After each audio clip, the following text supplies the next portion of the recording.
এনবিআরের সঙ্গে আলোচনা করেই বিলুপ্তির সিদ্ধান্তের কথা জানানো হলেও তা যথেষ্ট নয় বলে মনে করেন বিশেষজ্ঞরা।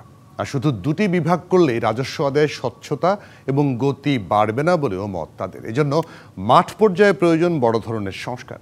এছাড়া জারি করা অধ্যাদেশের কারণে আন্তঃক্যাডার কলহ বাড়বে বলেও মনে করেন তারা। ফলে রাজস্ব কার্যক্রম বাধাগ্রস্ত হওয়ারও শঙ্কা রয়েছে। একটু বিস্তারিত জানার চেষ্টা করব। বার্তাকক্ষ থেকে যুক্ত হয়েছেন আমাদের সহকর্মী মোস্তফা মাহবুব। মোস্তফা মাহবুব, আপনি নিশ্চয়ই আমাকে শুনতে পাচ্ছেন। এই জায়গাটায় ওই যেই প্রতিবেদনে যে কথা বলা হচ্ছিল, কলহ, আন্তঃক্যাডার কলহের আগে নিজেদের মধ্যে কলহ তৈরি হয়েছে। এর মধ্যে আপনি জানেন যে বৃহস্পতিবার থেকে টানা কর্মসূচি ঘোষণা করেছে। এই যদি সংকট তৈরি হয় তাহলে রাজস্ব আদায় তো দূর কি বাদ।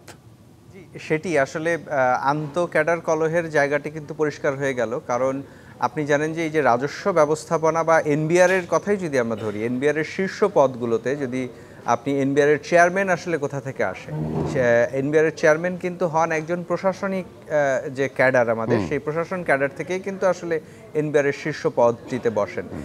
এটি নিয়ে আসলে স্টেক হোল্ডার যারা আছে, ব্যবসায়ী বা করদাতা থেকে শুরু করে বিভিন্ন গ্রুপেরও কিন্তু এটি নিয়ে একটি ক্ষোভ আছে। অতীতে আমরা যেমনটা দেখেছি, এমন ব্যক্তিকে আসলে এনবিআর চেয়ারম্যান বানানো হয়েছিল যারা আসলে এই রাজস্ব ব্যবস্থাপনা বা কর অব্যাহতি দেওয়ার যে প্রসঙ্গগুলো, এগুলো কেন প্রয়োজন, সেই বিষয়গুলোই আসলে তাদের বুঝতেই আসলে তাদের সময়টি চলে যায়। তো সেটি একটি বিষয়। আর এখানে দুটি বিষয় আছে, একটি হচ্ছে নীতি প্রণয়ন এবং রাজস্ব আদায়ের যে লক্ষ্যমাত্রাটি বাজেটে নির্ধারণ করা হয় সেই অনুযায়ী আসলে আহরণ করা। এই দুটি যখন একটি বিভাগের হাতে থাকে তখন যেটি হয়, একটি সাংঘর্ষিক অবস্থা তৈরি হয়। বাজেটে যে লক্ষ্যমাত্রা আছে সেটি পূরণ করার জন্য অতীতে আমরা অনেক সময়ই দেখেছি যে বাজেটে যে নীতি বা নির্দেশনা দেওয়া ছিল সেটা পরবর্তী সময়ে নানান রকম সার্কুলার ইস্যু করে পরিবর্তন করে কিন্তু সেই লক্ষ্য আদায়ের বিষয়টি কিন্তু পূরণ করা হয়েছে, এমন ঘটনাও কিন্তু ঘটেছে।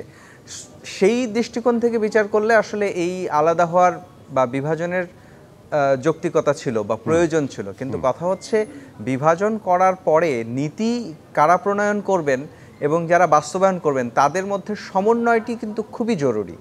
সেটি না হলে যেটি হবে, এক পক্ষ বসে বসে একরকম নীতি প্রদান করবেন, কিন্তু বাস্তবে যারা মাঠ পর্যায়ে কাজ করছেন তাদের সাথে হয়তো সেই নীতির কোনো সংযোগ থাকবে না। তখন কিন্তু আসলে যে লক্ষ্যে আমরা এটা করছি, যে করদাতাদের একটু স্বস্তি দেয়া বা রাজস্ব আয় বাড়ানোর ক্ষেত্রে রাজস্ব বিভাগকে আরো গতিশীল করা, সেই লক্ষ্যটি কিন্তু আসলে পূরণ হবে না। সেই জায়গাটা মুস্তফা, আমরা কি বলতে পারি যে আমলাতান্ত্রিক জটিলতাটা বাড়লো? মানে একটা সংস্কার না করে এক ধরনের নীতি তো অর্থ মন্ত্রণালয় করবে, নীতি পরিকল্পনা মন্ত্রণালয় আছে, সেটা ইমপ্লিমেন্ট করলেই তো হয়। এটি আবার ভাগ করার কি দরকার ছিল? পাশাপাশি একটা জিনিস কি ঠিক যে অনেক ধরনের কথা আছে যে এটি IMF এর একটা অ্যাসাইনমেন্ট ছিল, তাই কিনা?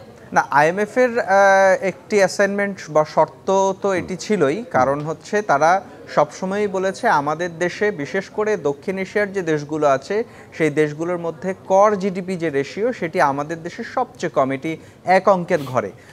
সেই জায়গায় আসলে প্রতিবেশী দেশ যদি ভারত বা নেপালের কথা বলি, সেটি কিন্তু 20 থেকে 30% ঘরে আছে।